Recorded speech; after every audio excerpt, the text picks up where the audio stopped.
आज सुबह जाकर पूर्ण हुआ। आप सोते कब हैं? 2-3 घंटा जब समय मिलता है। आज 5:30 बजे गए सुबह।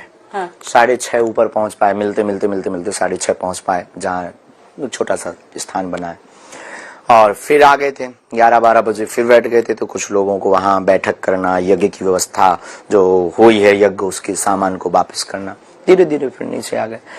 जिंदगी में सोते तो रहना ही है। जितने श्वास हैं, जितना समय है समाज सेवा और सनातन के लिए लगा पावे। हमें लगता है कि बहुत कम समय में हमें बहुत लंबी यात्रा तय करनी है सनातन के लिए। इसलिए हम कोशिश करते हैं कि शरीर के लिए उतना भोजन जरूरी जितने से जिया जा सके।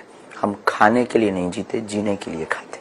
उम्र की ऊर्जा है या दोनों है? संकल्प की? सनातन का जुनून है, संकल्प का जुनून है, दृढ़ता है, इष्ट की कृपा है, और हनुमान जी की दया है, और उम्र की ऊर्जा है, और सत्य संकल्प का ये प्रभाव है। सभी श्रद्धालु आपकी प्रतीक्षा कर रहे हैं, लेकिन कुछ मुद्दों पर मैं आपसे जरूर पूछना चाहती हूँ। गौरक्षा पुण्य का काम है, पर गौरक्षा के लिए किसी इंसान की हत्या कितना सही है? देखो, हमारा सनातन धर्म हिंसा की बात ही नहीं करता। अहिंसा परमो धर्म।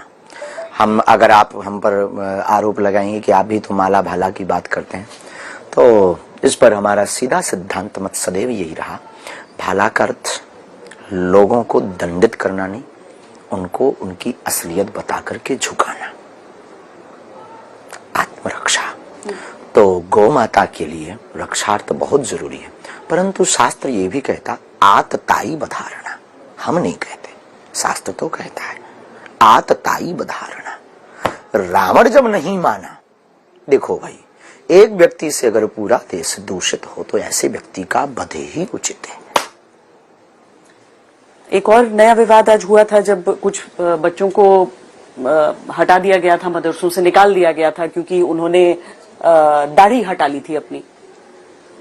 ये धर्म की स्वतंत्रता, उनकी निज पंथ की मर्यादा। धर्म तो सनातन है, सनातन की बात है, धर्म तो सनातन है, ये उनकी निज पंथ की वैचारिक। पर आप मतलब वो अगर अपना धर्म वो कहते हैं तो फिर उनको स्वीकारने में क्या गलती है? जैसे आप पंथ कह रहे हैं, वो कहते हैं हमारा मजहब है। हमारे गांव में एक पागल था, वो अपने आप को प्रधानमंत्री कहता था, मर गया बेचारा। अब उसके कहने से वो प्रधानमंत्री थोड़ी हो गया। आजकल बचा नहीं है, अगर वो होता जिंदा तो हम आपकी मुलाकात करवाते। तो वो अपने आप को प्रधानमंत्री कहे। हम मिलते थे, साहब कैसे हो, क्या बन गए, प्रधानमंत्री हो गया। अब आप क्या कहोगे ऐसे लोगों को? भारत विश्व, खैर उसको मेंटल हॉस्पिटल भी ले गए थे, ठीक नहीं हुआ। लोग मान जाएंगे आपकी बात? आपके अनुसार जो अलग पंथ के हैं, उनके मानने से कोई फर्क पड़े? हिंदू राष्ट्र की बात आप करते हैं। लगभग जो सच्चा सनातनी और सच्चा हिंदू व्यक्ति है और सच्चा हिंदुस्तान का व्यक्ति है, चाहे वो कोई भी मुसलमान हो, वो हमारे साथ है। ये एक सामाजिक आंदोलन होगा या राजनीतिक? क्योंकि जब तक राजनीति नहीं मानती है, स्वीकार नहीं करती है, राष्ट्र हितैषी और सामाजिक समरसता हितैषी आंदोलन। इसके लिए भी आपको राजनेताओं का साथ नहीं चाहिए? बिल्कुल भी नहीं, क्या आवश्यकता है? आप साथ देंगे राजनेताओं का? बहुत सारे लोग बोलते हैं कि हम उनके साथ आशीर्वाद देते हैं, आपको भी दे रहे हैं, आपका भी मंगल हो, आपकी टीम को भी दे रहे हैं, जो आता है उसको आशीर्वाद देते हैं। हम तो घोषणा भी कर चुके हैं, हमारे पास राजनीतिक सपोर्ट के उद्देश्य से आना भी मत, आशीर्वाद की भावना ये इस आयोजन के अंतिम दिन में हमने कहा भी है। हमारा ऐसा कोई भाव नहीं, हम क्यों साथ देंगे, बालाजी सबका साथ देंगे ना। हम कौन होते हैं? हम एक भारत के सिर्फ नागरिक हैं। हम कोई पॉलिटिक्स नहीं है, हम कोई विचारधारा नहीं है, हम कोई बहुत बड़ी टीम नहीं है, हम कोई बहुत बड़ा संघ नहीं है, हम कोई बहुत बड़ी लॉबी नहीं है। हम एक भारतीय नागरिक हैं, आम नागरिक। 26 साल की उम्र में एक बहुत बड़ी जिम्मेदारी नहीं उठा ली है आपने?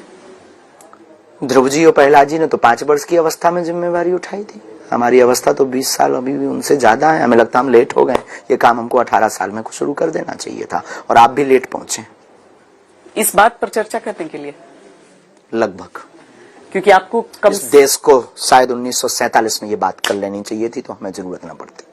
इस देश को 1947 में हिंदू राष्ट्र घोषित कर देना चाहिए था, ताकि ये विवाद, ये बार बार हमारे ऊपर आरोप प्रत्यारोप और बार बार हमको फंसाना और बार बार हमको घेरे में घेर करके हमको नीचा दिखाने की कोशिश ना की जाती। इस बात को 1947 में घोषित कर देना चाहिए था भारत को हिंदू राष्ट्र, जब भारत के टुकड़े टुकड़े, अटक से कटक तक के भारत के टुकड़े टुकड़े हो रहे थे, जब अखंड भारत कट रहा था, तभी हिंदुस्तान ही हिंदू राष्ट्र नहीं कहलाएगा तो कौन कहलाएगा। हमें लगता कि तुम लेट हो बहन और हम लेट हैं, और भारत का एक एक हिंदू व्यक्ति लेट हो रहा है और दिन पे दिन लेट हो रहा है, जो हिंदू राष्ट्र के लिए समर्थन नहीं कर रहा है। हमें तो नहीं लगता कि हम जल्दबाजी हैं, हमें यह लगता कि हम बहुत लेट हो गए।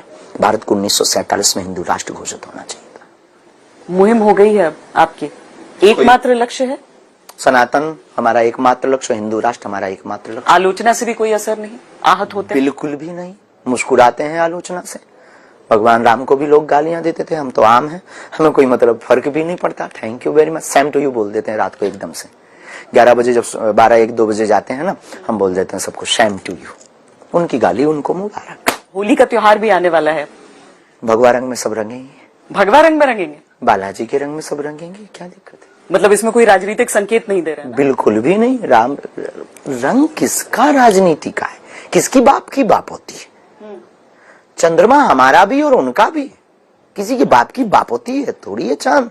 नहीं, हनुमान जी किसी की बाप की बाप होती थोड़ी है, हिंदुस्तान किसी की बाप की बाप होती थोड़ी है। हमारे सबके पूर्वजों का देश है, भारत के एक एक नागरिक का देश हिंदुस्तान है। तो हम भगवान राम रंग में अगर कोई रंग रहा तो क्या दिक्कत है, हनुमान जी के रंग में कोई रंग रहा तो किसको क्या दिक्कत है? अगर किसी को दिक्कत है तो वो अपने आप को काले रंग में रंग ले, उससे हमें क्या दिक्कत। बहुत बहुत धन्यवाद हमसे बातचीत करने